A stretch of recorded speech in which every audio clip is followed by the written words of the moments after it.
Hello guys, in this video I'm going to show you how to add filters on the Filmmaker Pro application.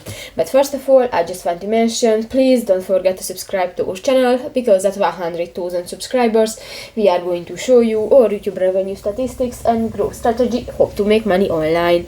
So let's jump into it. First of all, open the application on your device.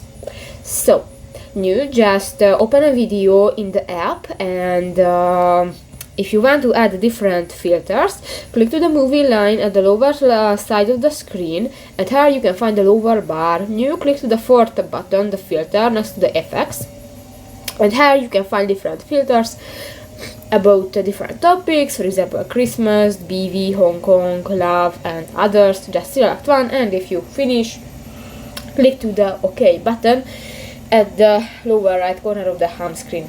So that's pretty much it for this video, guys. See you in the next one. Bye bye.